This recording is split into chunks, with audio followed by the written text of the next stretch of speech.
ঢাকা বিশ্ববিদ্যালয় ও জাহাঙ্গীরনগর বিশ্ববিদ্যালয়ে সংঘটিত মব জাস্টিস এবং নৈরাজ্যের প্রতিবাদে জুলাই বিপ্লবীদের ব্রাইং ব্যাক জাস্টিস কর্মসূচি পালন করেছে বৈষম্য বিরোধী ছাত্র আন্দোলন যশোর। বিস্তারিত থাকছে যশোর প্রতিনিধি শামীম রেজার প্রতিবেদনে।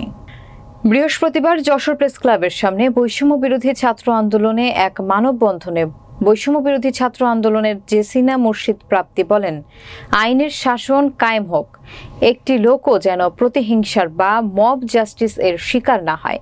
ফ্যাসিস্ট হাসিনা ও তার দোসররা এখনও উজ্জীবিত আছে এবং যারা এই ধরনের অসহিষ্ণু আচরণ করে ছাত্র সমাজকে কলঙ্কিত করছে, এ কাজ আমাদের নয়।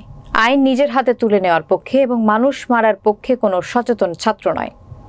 বৈষম্য বিরোধী ছাত্র আন্দোলনের অন্যতম ছাত্রনেতা মাসুম বিল্লাহ বলেন, 5ই আগস্ট ফ্যাসিস্ট সরকারের পতনের পর আওয়ামী লীগের দোসররা বিভিন্নভাবে ছাত্র সমাজকে কলঙ্কিত করতে চাচ্ছে। তারই ধারাবাহিকতায় গতকাল ঢাকা বিশ্ববিদ্যালয় ও জাহাঙ্গীরনগর বিশ্ববিদ্যালয়তে দুটি বিচ্ছিন্ন ঘটনা ঘটেছে। দোষী যেই হোক, সঠিক তদন্তের মাধ্যমে তাকে আইনের আওতায় আনতে হবে।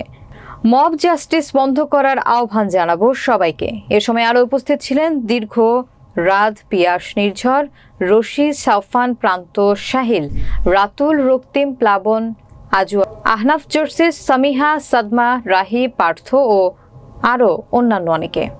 গতকাল ঢাকা ভার্সিটি এবং জাহাঙ্গীরনগর ইউনিভার্সিটিতে সে একইভাবে যখন চোরের একটা অবধ দেওয়া হয়, ভার্সিটিতে কিন্তু চোর ঢোকে না, তাদেরকে চোর ঢুকানো হয়েছে এবং তাদের গুন্ডা বাহিনী আমাদের ভিতর, ছাত্রদের ভিতর ঢুকিয়ে দিয়ে তাদের দোসররা হামলা করেছে। আমরা এবং মনে করতেছি ফ্যাসিস্ট হাসিনা সরকারের দোসররা এর জন্য দায়ী এবং আমরা অবশ্যই প্রশাসনের কাছে এর সঠিক তদন্ত করে এর পিছনে রয়েছে হাত, তাদের সঠিক যাতে বিচার হয় সে ব্যবস্থা করার জন্য। এবং অন্তর্বর্তীকালীন সরকার এখন দেশ গঠনের, দেশ সংস্কারের জন্য রয়েছে এবং আমাদের ছাত্র সমাজ দেশ সংস্কারের জন্য অঙ্গীকারবদ্ধ এবং আমাদের এই কাজগুলোকে প্রশ্নবিদ্ধ করার জন্য ফ্যাসিস্ট হাসিনা সরকারের যে দোসররা আমাদের দেশে রয়ে গেছে, তারা কিন্তু বিভিন্ন ষড়যন্ত্রমূলক কার্যক্রম এখনো পরিচালনা করে যাচ্ছে।